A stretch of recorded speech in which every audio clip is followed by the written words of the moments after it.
Good evening, everyone. This is Alex Ratcliffe. I'm the author of the Battle Games series, and I wanted to do something for the author community on Minds. So I decided that I was going to get some of the books that I had seen listed and give them a review because I've tried to get reviews done myself and often run into brick walls with YouTubers.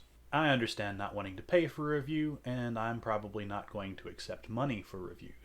So instead, I'm just going to get some of these books and dedicate some of my free time to giving them a read through and a review on my thoughts. I apologize in advance. I'm probably going to have some trouble pronouncing some of the names in this book because this time we are reviewing Kumasagi Part 1. This book was written by Leslee Sheu. Now, a little bit of background you can find in the description. This is based on a world where there was a civilization who formerly had been aquatic and is now having to adapt to life on land. When I first heard the description, my first thought was this is going to be something Lovecraftian. And I was extremely wrong, and I'm actually kind of glad I was.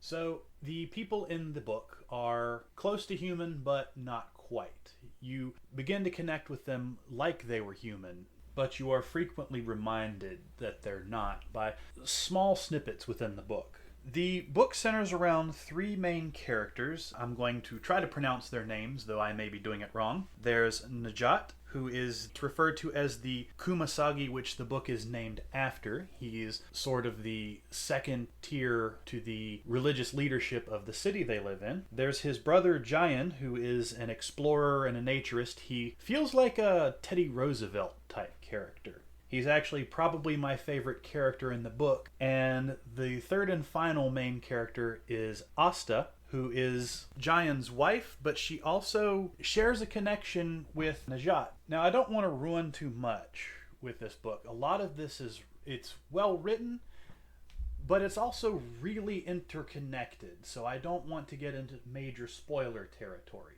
But the big dilemma in this book is that the race of people the book is based around are having a population crisis. They aren't able to have enough children. This is complicated for a number of reasons. The first of which, it seems that the women only give birth to male children. Now, you can imagine how that would be a problem as to how they get their females. Well, the females aren't born from other females. They're grown.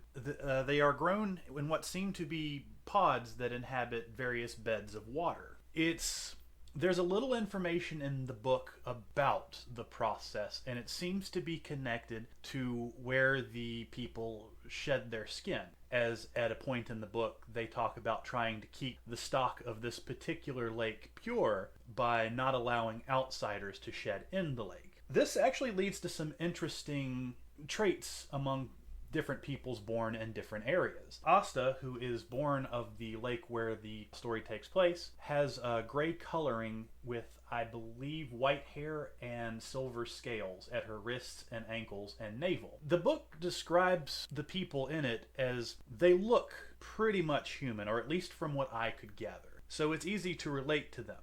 But getting back to the births, the women are grown in these pods, and they seem to occur naturally like a plant. The problem is they stay in these pods until they're 18, and that's when they hatch. Now, here's where things get complicated, because here's where I'm going to call it the magic system comes in. I'm going to preface this by saying I really like this magic system. The magic system seems to be more spiritually and mentally based, and it actually serves a very practical purpose. When the women are born, they are kind of in a pseudo non-individualistic state and extremely psychically active. There's some great detail later in the book as to what this means, but they're actually a danger to the people around them. And so there are specially trained divers who can use the magic to make themselves not so much individuals, but very clear-minded. They don't give name to things. They seem to react more on instinct and impulse.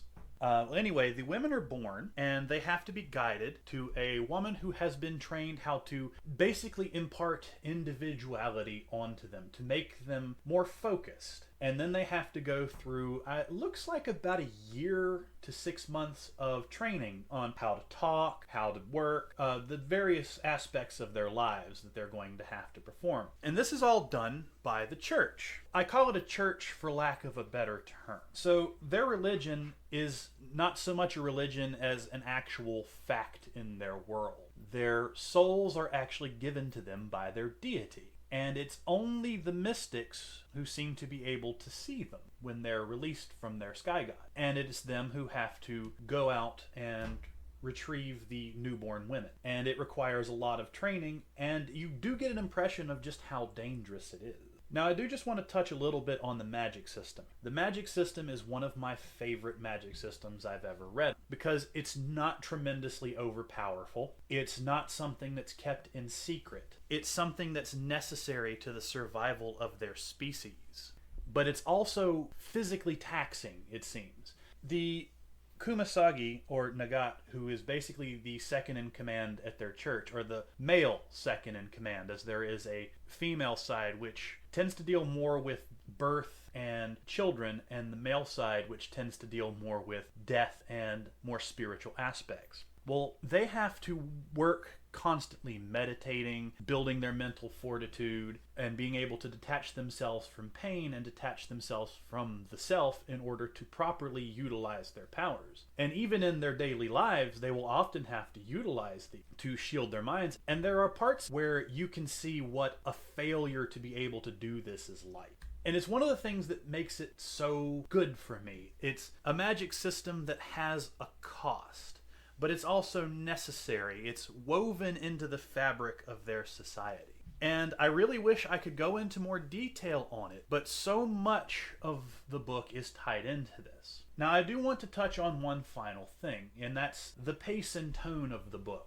Now, there are a lot of things in the book that would be exciting, but the whole thing seems to have a very calm tone. It's something you can read and feel relaxed throughout. There's certainly danger, but it's not death-defying danger. There's no big fights. There's no bursts of energy coming here and there. There's no big secret plots. It's people trying to survive as best they can in a harsh environment. It's not post-apocalyptic, it's not dystopian, but you can tell there's some kind of overarching problem, but they're coping with it, they're dealing with it. In some ways, it almost has a slice of life feel, with the focus of the book being on these three characters and their connections to each other.